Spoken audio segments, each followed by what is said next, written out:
Good morning, sir. Good morning. How are you? I'm fine, sir. How are you? Good, good. Sir, your screen is visible. Yeah, I'm waiting for others to join. There are a couple of minutes, but I think generally by 10 or 1 minute past 10 we should start. Otherwise, people will never be punctual. Yes, sir. You know? Yes, right. And it's one of those things when you go and live abroad or study abroad, you notice that foreigners are extremely particular about time. And in India we are relaxed. So generally, if you go for a wedding and all that, and they say 10 o'clock, nothing happens at 10 o'clock. Right, sir. So people will say, चलो आधा घंटे late जाएंगे. Then everybody says आधा घंटा late, then it starts 1 hour later.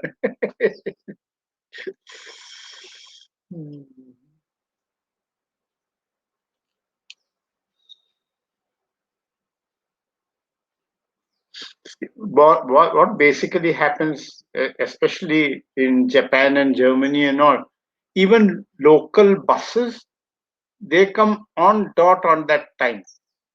So they have measured all the traffic at different times of the day and decided what the timings between stops will be and all that. And it's amazing how exactly at that time they come in spite of traffic. So we give excuses. So there are systems where trains come on time. And Germany and all, it's amazing. Japan also. Not so much in England. England is a little laid back. America also not that particular, but they'll come within the minute. I mean, it's not that they will delay by 10 minutes and all that. Sir, and their metros and hyper trains and all those things are very fast. Not only fast, they stick to time. You understand that Right, they sir. Right. see what happens in a so-called developing country or a poor country or whatever excuse we might give is that we don't do proper preventive maintenance also. So we don't prevent unknowns which then we use as excuse to say oh इसके कारण देरी हो गया उसके कारण देरी हो गया बरसात आया अरे बरसात तो आने वाला ही है you know so we give excuses अच्छा, क्या करें I mean it'll take I think another generation or two before that changes and people become a little bit more even now it is much better when we were growing up and people will subah milenge means any time between 8 o'clock and 12 o'clock 4 hours, you don't know when is over. Right. Sir, I think we can start. It is Yeah, 10 o'clock. yeah. Let's start then. So basically, somebody had suggested. Now I don't remember who it was. That let's talk about semiconductors. So today's topic is semiconductor. So you have any idea what a semiconductor is? Sir, it is a small chip which is present inside a computer for the processing. Partly correct. Chips are made out of semiconductors, but semiconductors are not chips. Okay, chips are made of semiconductors. So basically, the name of semiconductors itself gives away, the title itself gives away what a semiconductor is. So obviously, it's not a full conductor. Okay, it's a semiconductor. So what's a full conductor or a good conductor? Sir, something which conducts electricity very nicely. Huh. So, what is the requirement then in the material for it to be able to conduct electricity very well? The material should have a lot of free electrons. So, basically, if we have a free flow of electrons, okay, then the conductor is considered to be good. So, conductors are materials with free electrons in their atoms of their outer shells, while insulators have no free electrons in their atoms. So copper, aluminum, gold, etc. are examples of good conductors, while an insulator is a material that does not conduct. Insulating materials include paper, plastic, rubber, glass, and even air. Sir, normally we don't tend to use the word insulator, but a bad conductor, right? Yeah, Because if a huge amount of voltage is given to the insulator, then it yeah, might be able to. Uh, yeah. So basically, we make very thick ceramic insulators which can withstand kilovolts. Now, paper and rubber may not withstand kilovolts. Okay, but even there, now there are underground cables that carry kilovolts of electric power, but then they have a number of layers of non-conducting material. Anyway, so what are semiconductors? Semiconductors are materials which have a conductivity somewhere between conductors, which are generally metals, and non-conductors or insulators, such as most ceramics. Semiconductors can be pure elements such as silicon or germanium, or sometimes compounds like gallium arsenide, cadmium selenide, lead sulfide, and things like that. So semiconductors have electrons in their outer shell that can be excited in the outer orbit, and these can then flow. And this flow we call a current. Okay, so current cannot flow at all in insulators, can flow easily in conductors, and can flow in semiconductors if electrons are provided with some higher energy. One can also add material like phosphorus to make semiconductor better conductor. So if we add arsenic or phosphorus to silicon, we call it doping. Okay, so we dope a semiconductor to make it a better semiconductor. Okay. So types of semiconductor devices. So here we can see that there is a CPU chip or a power transistor, diode, light emitting diodes, photo transistors. So these are all semiconductor devices. So here's what we said, that they're a computer chip which is a large integrated circuit, and that is made out of silicon and it's made out of a semiconductor.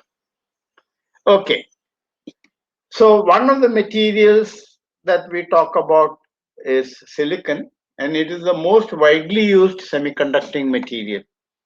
And reason is it is fairly abundant as it can be made from molten sand. Though making it is expensive because you have to melt silicon by melting it at 2200 degrees centigrade. So you need a lot of electrical or other energy, maybe gas flame. I don't know whether gas flame can take it to 2200 degrees.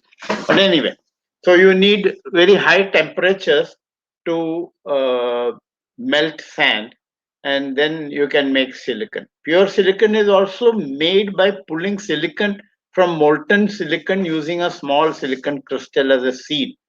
So when you have a seed, around the seed, the crystals grow. So the atoms rearrange themselves according to the crystal structure of the seed. So then you pull this rod out and you keep on rotating it and you get a cylinder of silicon. And we don't, unfortunately, in India have any company that makes silicon. It's sad because we need a little bit of economic independence. We talk about Atmanirbharta, but it's all talk, not real action on the ground. Okay. Silicon is a chemical element with the symbol Si, an atomic number of 14. So it's near carbon. Carbon is 12. It has a hard, brittle, crystalline solid with blue-gray metallic luster, and it has a tetravalent metalloid and semiconductor, meaning to say it has got four outer electrons in the outermost shell. It's a member of group 14 in the periodic table. That is because its atomic number is 14. And carbon is above it, and germanium, tin, and lead are below it. So here's a picture of how a silicon crystal looks like in mineral form, okay, or atomic form. So crystal structure, so it's some kind of a face centered cubic with another cubic structure inside that. okay, which is a body-centered cubic. So there is a face-centered cubic and a body-centered cubic inside a face-centered cubic. That's the structure. Okay. So most common production technique which I just mentioned is called Stralsky method, which dips a precisely oriented rod mounted seed crystal into molten silicon. This rod is then pulled slowly upwards and rotated simultaneously, allowing the pulled material to solidify into a monocrystalline cylindrical ingot of 2 meters in length and weighing several hundred kilograms. Magnetic fields may also be applied to control and suppress the turbulent flow, further improving the uniformity of the crystallization. So just imagine, it's a one solid single crystal rod. Okay. Single continuous crystal is critical for electronics since grain boundaries, impurities, and crystallographic defects can impact local electronic properties of material, which in turn affects functionality, performance. So these big rods, now they are made in 12-inch diameter and sometimes even 24-inch diameters. These are sliced like papads. So those sliced circular discs are called wafers. So circular wafers are the raw material for people to make transistors or ICs or what have you. So adding phosphorus, we said that we can add phosphorus or something like that and dope to make the outer shell have more electrons. So pure silicon is doped by boron to form p-type silicon and by phosphorus to make n-type silicon. Doping increases free electrons in n-type. Okay, and it reduces free electrons, so we say it adds more positrons. This thing, but positrons doesn't exist as a positron. It is a lack of a electron, which is called a positron. Okay, PN junction. When we form a region of p-type and n-type silicon, the junction is called a PN junction. The property of this junction is that it allows flow of current only in one direction. A diode is a device that conducts only in one direction. Okay, an interesting property was discovered by scientists in Bell Labs in USA when they made double junction like NP and PN, meaning to say they made two diode junctions, one of N material and P material, and on the other side of P material, another N material. They found that with a small voltage of current at the P region, a larger current could be controlled between the two N regions.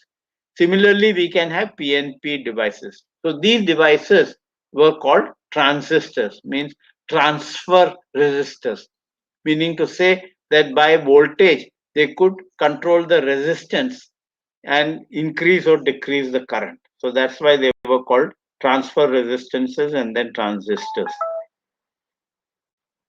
Okay, a basic transistor is just a schematic diagram of a PNP transistor. So we have N region, which has a lot of electrons. And then if we put a positive voltage at one end of the PNP transistor, a current can flow. Okay. All right. Transistor uses. We can use transistor as a switch. Okay. For example, if one removes electrons from the P region, it will stop the flow between the two regions, making it like an insulator. When there is a current and when there is no current, these are two different states. Okay. So these two states can be designated as 0 or 1. And we can use Boolean algebra. And then we can use this fact that the current is flowing or not current is flowing or 0 and 1 and make electronic computers. Okay, so we can make adders, subtractors, etc., which will give our results in zeros and ones, which actually physically is a current flowing or a current not flowing in a transistor. Germanium is another semiconductor material. Okay, the first transistors were made actually from germanium. Germanium is a chemical element with symbol Ge and atomic number 32. It's much higher than silicon. Silicon was 14, carbon was 12. It's a lustrous, hard, brittle, grayish white metalloid in the carbon group, chemically similar to its neighbors silicon and tin. Pure germanium is a semiconductor with an appearance similar to elemental silicon. Most germanium transistor production ceased in 1970s in favor of silicon, which was more stable, consistent, have higher gain and lower leakage. So another semiconductor material, earlier I had said that silicon and germanium are pure atoms, while you can add some compounds to these and make some semiconductor materials which are not pure atoms. So gallium arsenide did something like that. Gallium arsenide is a direct gap semiconductor with zinc blende crystal structure. So it's arsenide which we use to dope gallium. Gallium arsenide is used in devices such as microwave frequency integrated circuits, monolithic microwave integrated circuits, infrared light emitting diodes, laser diodes, solar cells. So gallium arsenide can operate at a higher frequency. Since it can operate at a higher frequency, we can use it in microwaves where the frequency is in megahertz, and light emitting diodes which are even higher frequencies. So why is gallium arsenide better than silicon? Because some electronic properties of gallium arsenide are superior than silicon. Okay, so it has a higher saturated electron velocity and higher electron mobility, allowing gallium arsenide transistors to function at frequencies in excess of 250 gigahertz. So even satellites and all will be using therefore gallium arsenide based transistors, and they are insensitive to overheating and create less noise. So again, we had mentioned it earlier, but we'll repeat it that they are used in mobile phones, satellite communications, microwave links, where higher frequency is required in radar systems. Okay. All right. There are other semiconductors. Okay, so cadmium sulfide, cadmium selenide, lead sulfide, etc. are example of semiconductors replaced by amorphous silicon. In fact, when we were kids, we used to take lead sulfide, which is called galena, and we used to take a copper wire and you make that copper wire sharp tip, and that sharp tip you would touch lead sulfide, and the other side of the copper wire we would connect to a coil, okay, and a capacitor, and with normal headphones you could pick up medium wave radio. So if you Google and say DY, do you do it yourself, DIY, and say medium wave radio, you will get now a lot of small kits. You don't even need a battery for it. You just need a coil, and you can make a capacitor with two aluminum sheets, and you can have a medium wave radio. Okay, very low intensity sound, but you can still tune into a radio. Okay, amorphous silicon is non-crystalline form of silicon used in solar cells and thin film transistors in LCD. Used as semiconductor material for silicon solar cells. So amorphous silicon is not crystalline. Okay, so that's why it's called amorphous. So it's more like a glass kind of a structure, a frozen liquid. Okay. Okay. So basically, very quickly, I have covered the subject of semiconductors. But I mean, the semiconductor physics is a very large subject. Obviously, it became important when electronics started evolving from vacuum tubes into uh, transistors and using of semiconductors to make whatever transistors, and then later on integrated circuits in the 70s, and now today all computer chips and all are this thing. So there's a lot of what they called semiconductor economy. Okay, so if there's a lot of demand for IC chips, and right now there's a shortage in the world because of COVID, and because of COVID induced economics and politics of people not wanting to buy from China and stuff like that. So there's a little bit Sir, of short. Taiwan is the major producer of semiconductors, right? Uh, Taiwan is a big producer, but I mean, scale wise, I think Taiwan is the biggest producer in the free world. So what happened was most of the American companies set up what they call foundries, silicon foundries in Taiwan. Okay, so Taiwan is big. Korea is also big. So they have big silicon foundries.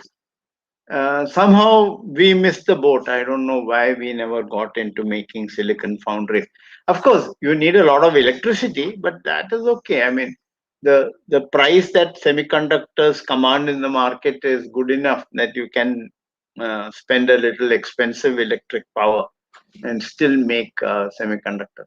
Yes, Taiwan is a big semiconductor. So when we cover the history of Taiwan, we can go into how Taiwan, because it was anti-communist and it still had that Chinese work culture, how Americans, Taiwanese students who studied in America went back to Taiwan and set up the whole electronic infrastructure in Taiwan. So even Acer Computer, they bought up IBM's laptop business. And they make laptops and a lot of stuff in Taiwan. Very interesting semiconductor ICs come from Taiwan. There are some ICs which are so powerful but sold for 16 rupees and 17 rupees. So a couple of years ago, we bought some chip from Taiwan from an unknown company, and it was really, really powerful chip. Okay, so so basically, it's a vast subject. I have only put it as an introduction into this thing. So uh, there are several phases of semiconductor manufacture. So Intel was one of the biggest semiconductor IC manufacturers, and then Motorola came, and now Apple has introduced its own chips. So Apple will probably phase out buying chips from Intel, and probably all Apple phones will be using Apple's own ICs. But what has happened is, like many things, IC design itself has become software based. Okay, so a lot of integrated circuit design is done in India, but we don't have a fab. A fab is somewhere the IC is fabricated. Okay, so the fabs are, yes, in Taiwan and all. So those people don't design. So they are like bhattis. So you go and give them sugar, milk, wheat, they'll bake biscuits for you. So similarly, you give them a design of an IC and they will make the IC on silicon for you. So there are big foundries. One of the biggest foundries in the world is called Global Foundries. Of course, they are headquarters in USA, but they have foundries in Vietnam, and they have foundries in Taiwan, and they have foundries in uh, Cambodia and all kind of places. So a foundry is someone who just operates a facility.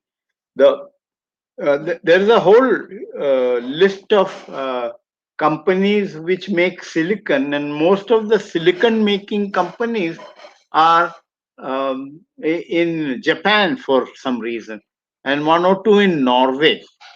Okay, and the Norway companies are Chinese companies. So Chinese companies have gone and invested money in Norway, and they make pure silicon in Norway. So silicon is a big, what shall I say, big currency. Okay. So if you make silicon, you can command a lot of economic advantage out of having silicon power. Okay. So the silicon, like I said, you grow a cylindrical monolithic crystal and you slice it into wafers, which look like potato chips. So that's why they call it wafers, and we should call it papad or something like that. Anyway, so these wafers then are the starting base for a semiconductor industry, whether it is Intel or a fab, where the design is interconnection of various transistors. So you grow the transistor on the silicon substrate layer by layer, and then you do interconnections. And all this is done now by what is called photo masking. Now, I won't go too much detail into that, but suppose on a paper I draw a circuit diagram and I join various parts of the circuits by pencil lines. Similarly, on the silicon wafer, I have to interconnect the various transistors, capacitors, resistors, or whatever devices I have, memory on the semiconductor. And these are done by very thin aluminum lines, which are a few microns thick. And those are photo printed on the silicon wafer. Okay, so there's a step by step, sometimes 70 steps, 80 steps, 100 steps by which photo printing etching happens, and you build up in 3 dimension IC or a CPU. A CPU is a better example because CPU has got integrated circuit, it has got resistors, it has got capacitors, and it has a lot of interconnects, diodes. Okay. So technologically, superpowers are still America, to some extent in Europe, but all the what shall I say, fabrication work is done, like you said, in Taiwan and mainland China, and to some extent in Korea. So Samsung is a big player in Korea. Hitachi is a big player in Japan.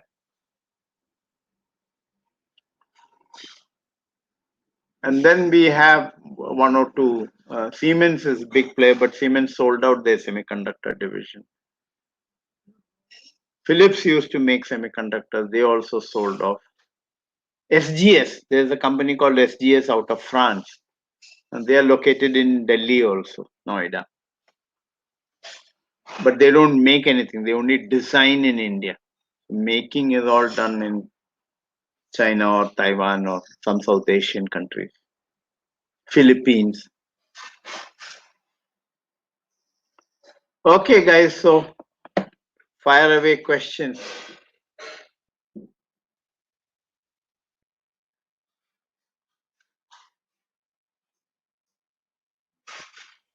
Sir, so the current there is a shortage in semiconductors Yeah. and the chips, right? So Yeah. it's just because of the COVID pandemic, or is there any other? No, no. COVID pandemic caused this economic disruption in two ways.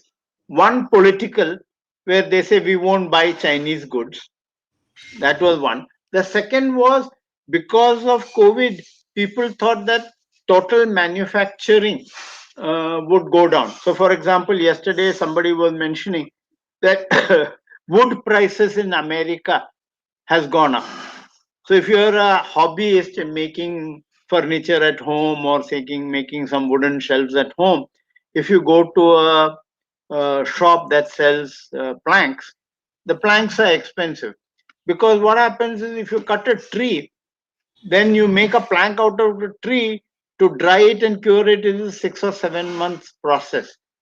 So people thought that because of COVID, there will be economic recession and the demand for wood will go down in construction industry. Therefore, they stopped cutting trees. So it's like a chain effect. So yes, root cause is COVID, but the direct reason is not the virus. It's more our thought processes, our thought processes of either blocking imports from China, or our thought process is saying that there will be not demand, so why should we unnecessarily overstock? So, so then it creates a disruption in the flow. So it's like shutting the tap off, opening the tap, shutting the tap off, opening the tap. So instead of a smooth flow, we get a pulsatile flow. So that the whole economic situation is like that. So we have even problem in getting some ICs for automobiles. So automobiles nowadays generally have about 10 to 14 minimum CPUs in the engine and braking systems and entertainment systems inside a car. So those are also not freely available. So there are delays. So it's a global phenomenon. It's not necessarily only China centric.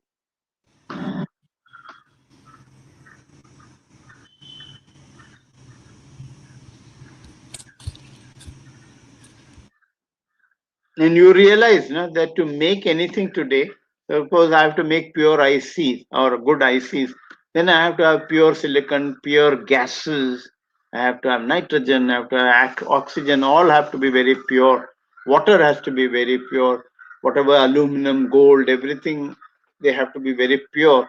Otherwise, they affect the characteristics of the device. So there are companies which are high-tech companies. We make pure material. We will cover that in some other talk, maybe next talk, where we talk about how do we refine gold to get high pure gold, or how we refine aluminum to get extremely pure gold. Just now we discussed how we refine silicon to get pure silicon. That we have a silicon mold where silicon may not be 90% or 95% pure, but to make it 100% pure, we take a pure crystal of silicon, dip it into a silicon mold, and then slowly pull it by turning it and pulling it out of the mold. And then how a cylinder of uniform crystal of silicon is formed. So similarly, there are. So anyway, so coming back to semiconductor manufacturing, it's a high cost thing. That's why we don't have IC plants either in India. We had a company called Semiconductor Complex in Chandigarh, and that got burned down. I think it was an accident. Sometimes people attribute it to terrorism, but we don't know.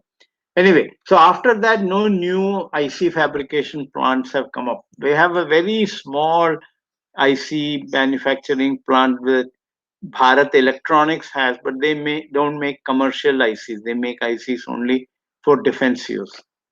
So, because it is very capital intensive, you need millions and millions of dollars to set up a IC plant, and then you have to have clean rooms, and the clean rooms, we have air filters, and when you enter the clean room, you wear rabbit suits so that you don't take any dust particles or hair particles with you. You go through an air shower so that anything that is flying around you goes. You wear a cap, gloves, oh yeah, proper PPE suit, and then go into the fab line. So quite a lot of these fab manufacturing is automated. It's controlled by robots and computers, but still, a human being has to go onto the line sometimes because the line has stopped because of some problem or some repair is required, or you have to feed some raw material or something like that. So human beings are not 100% out of the loop. So extreme cleanliness has to be maintained, and that becomes costly. But then the cost of a semiconductor comes down if it's a popular device and one makes millions of them. So even if you spend $1 million, but if you make million, then the cost gets divided by a million. So it comes to a dollar. And if you make 10 million, it becomes 10 cents. If I make 100 million, it becomes 1 cent. So the capital costs are recovered by volume production.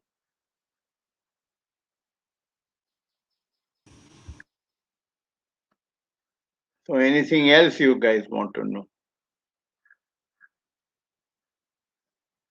No, sir, nothing specific. Okay. So basically now one of the other areas where a lot of semiconductor devices are used is in solar cells. Okay. So volume wise, amorphous silicon for solar cells have gone up quite a lot, and a lot of even solar cells fabrication, quite a lot of 90% of solar cells are made in China. Okay, so China really went into very large scale manufacture because of government support, both in giving them a holiday for a year when they bought land and building, and gave them a lot of incentives in terms of electricity tariff and no tax on profits for whatever 2 3 years and things like that, so that the China as a nation could build up a lot of manufacturing base. So they did it across, not only in uh, semiconductors or in photocells, but across in all areas of manufacturing. Chalo. Okay, then. So next week, should we then talk about Taiwanese history, or we should talk about purification of metals? What should we do? Sir, I think the topic Taiwanese history. Okay, we will do Taiwanese And sir, history. what we could do is before Taiwan was independent, it was Yeah, a part of China, right? China. Yeah. So So we could start from yeah, China. we'll start. We start from that because Taiwan's independence and all came much later, only about last 100 years, and mainly after Second World War. Okay, primarily. Before that, also China was little. I mean, Taiwan was little independent when the kings ruled China also, but the major break came after Second World War. So we will cover from little bit, say, go to 300 years before, and then work our way. Okay. Okay, sir. It was Okay. a Bye. nice session, sir. Bye. Bye. Thank you, sir. Welcome.